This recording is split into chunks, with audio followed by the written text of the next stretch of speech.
Hey guys, it's Ken Scott, Senior U.S. Immigration Law Intelligence Analyst with www.usentryWaiverServices.com. So guys, as you guys are well aware, we also analyze uh, U.S. immigration law, the statutes, data, etc. A lot of these, there's a lot of bad information online and also in the media from these quote unquote expert sources. A lot of this stuff is wrong. A lot of times this stuff is misleading. And one of the things we endeavor here is to ensure that you guys get the straight facts because the facts will set you free. I mean, facts is what it is. So there was a news story on a media outlet, and I will have a link in the description.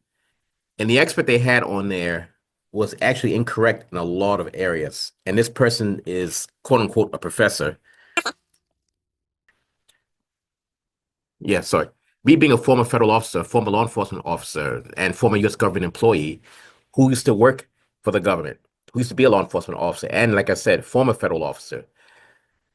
For us or me, this stuff's a no-brainer.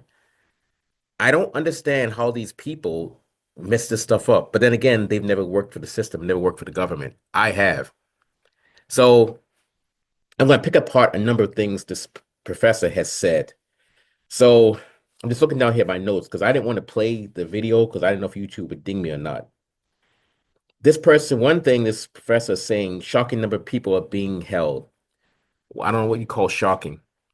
When George Bush Jr. was president, there was a large number of people being held. And back then he had a program called NSEERS, where if you were of Iranian descent and a Canadian citizen, you had to go through what's called special registration. They no longer have that program. But a lot of people, the point is, a lot of people got detained and held at that border during the George Bush Jr. years. So when she says this, that part about shocking number being held, I gotta disagree because it's nothing new.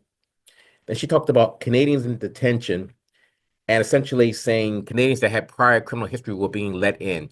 Let's get it right here, folks. If you got convicted at 18 for, let's say, drug trafficking, and that was in say 1994, and you've been crossing the border from 94 to 2025 because they missed it at DHS, the officers missed it, and it's not impossible, guys. A lot of these officers used to miss stuff. Some still do. That doesn't mean that you got away scot-free. Well, you got away scot-free in the sense of entering, but you were still inadmissible. They didn't catch you. So she can't come back and say that Canadians were being let in with criminal history didn't matter. That's not true. The fact is you weren't caught. And the minute you get caught, yeah, you're denied entry.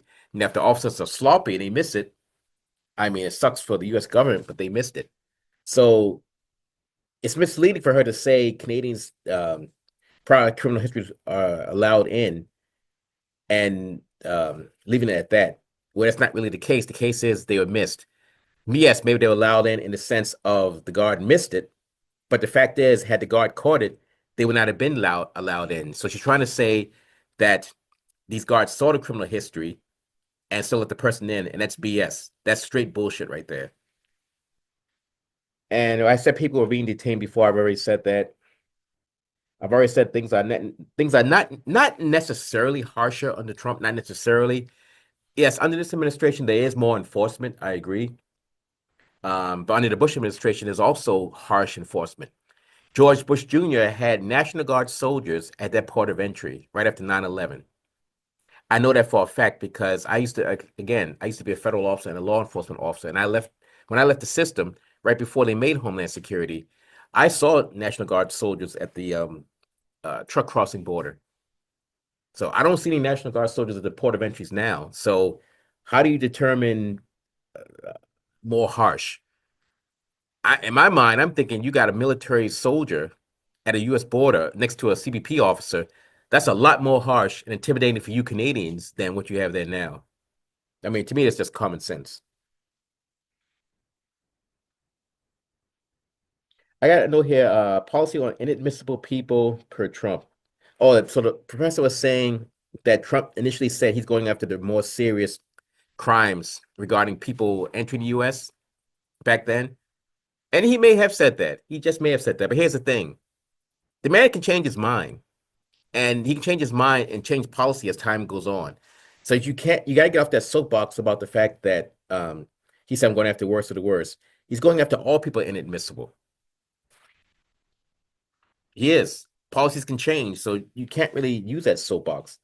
The man can he can step up enforcement anytime he wants. So I don't even know what the point was with that statement.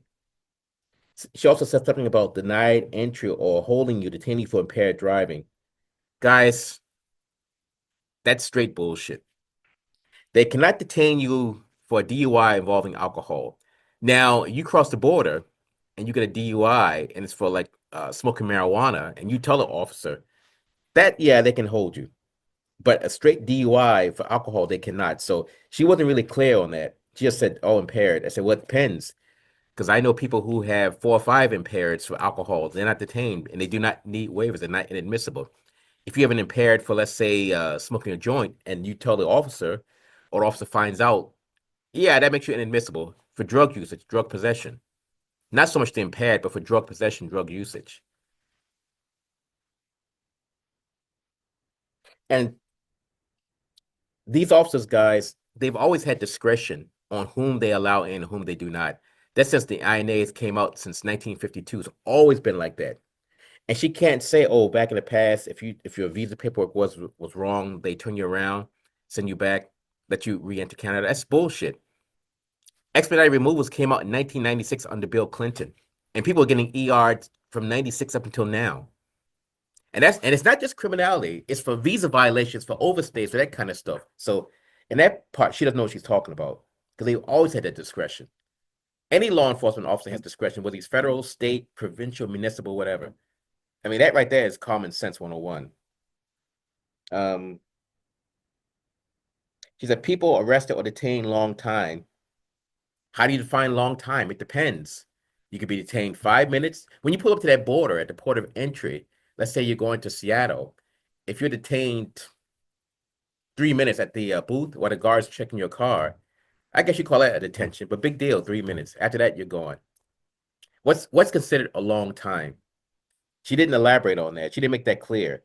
So it's kind of misleading. Yeah, by the same token, you get caught with 20 keys in your trunk, you're going to be detained a long time, that's for sure. You're going to be detained for a couple of years at a U.S. federal detention center. In other words, jail. Common sense. You cross the border with 20 keys, 30 keys, 50 keys, you're going to be doing some time. Yeah, you'll be detained long. You cross the border with none of that stuff. They're only briefly detaining you to make sure your passport is you, which could take 10 minutes, which that happened to a friend of mine recently. That's nothing. 10 minutes is not a long time. So the last thing, expedited removals. There's some parts done in USA. That's for people they encounter in the USA, or the people who do like asylum. It's a whole different topic. But for the average Canadian who gets an expedited removal, which is like the 5 year, 10 year ban, whatever, or even lifetime ban at the border, that's done at the port of entry. So you go to the border. Let's say you're from India. You did a fake refugee claim, use a fake name, fake birthday, whatever. You got misrepresentation. So now you're a Canadian citizen, and the guard eventually catches that. He may catch it right away after you get your Canadian citizenship, or he may catch it years down the road. Point is, when he catches it, you get the 5 year ban at the border, the expedited removal. But if it's misrepresentation, it's actually lifetime ban. So even though the ER says 5 years, technically it's lifetime, which means that after that 5 year window, you still need to get a waiver. So it's actually lifetime. So it just depends on the reason why, or the code you were given the ER for, the expedited removal. So it just really depends. It's case by case. And guys, in all honesty, all the stuff is case by case. And I've done other media interviews, and a lot of times the Canadians don't want to hear the truth. They want to believe what they want to believe. And we talked about in other interviews about how the fact that the snowbirds avoiding the USA is hurting the Trump administration, which is not. Less Canadians going down is hurting the Trump administration, which is not. You guys got to use some basic common sense. Now, in terms of, I'll go back to the snowbirds. If they feel the person doesn't have enough ties here, or they think the person's moving there, or whatever, they could get an expedited removal, an actual 5 year ban at the border.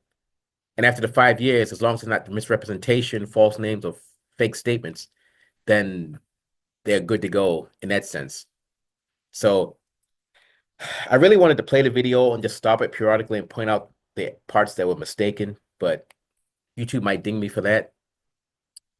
But guys, again, me being a former federal officer, former U.S. Law enforcement officer, and former trainer, I live here in Surrey, British Columbia, Canada, and I go down to the border. And last time I went down, even though I've got all my training and knowledge, when I got to the border, the officer said, "Where are you going?" I told him where, which was fine. Me being a U.S. citizen, I didn't have to tell him where I'm going. I could just say I'm re-entering the USA and coming to my, I could say my home country, but I didn't want to hassle him. I just said, sure. I told him where I was going. He did seize my grapes, so I should have known better to bring grapes down. Detained me. We were laughing, joking, BSing, and the other officers were searching the cars, so they had my trunk open, and I had two big suitcases there and a bunch of other stuff. So he said to the officer I was at the booth, he said, USC, asking if I was a US citizen. That's the code. And he said, yes. He said, okay, they let me go. I knew right away when he said that what they were doing, because had it not been USC, I would have went inside. Just lost my pen over there. I would have went inside the secondary and they would have checked because I had all that luggage in the car. That's to be expected. But yeah, so he sees my grapes. Big deal. I'm not gonna cry over a bag of grapes. Well, it's not even like it was like a quarter bag of grapes, not even that. So bottom line is, guys, traveling to the USA, as long as you use some common sense, you got some basic intelligence, you're not going to have, for the most part, any issues at that border. As long as your stuff is clean, you've never had any criminal convictions, preferably not even any charges.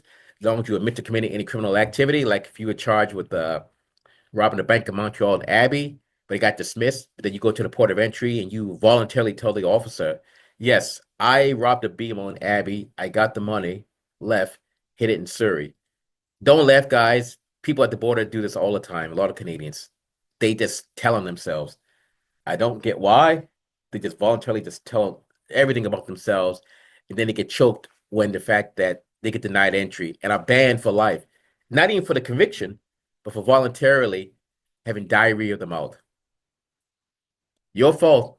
Anyway, Ken Scott, Senior, U.S. Immigration Law Intelligence Analyst with www.usentry-waiver-services.com. And that's 888-908-3841 or 604-562-8140.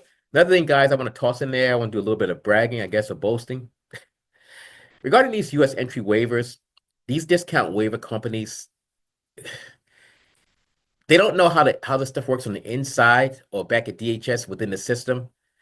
We've got the actual criteria that CBP uses to approve or deny these waivers. It's kind of like if you're taking your NCLEX, if you're an RN, and you're taking your NCLEX exam, on this hand, you got the sheet.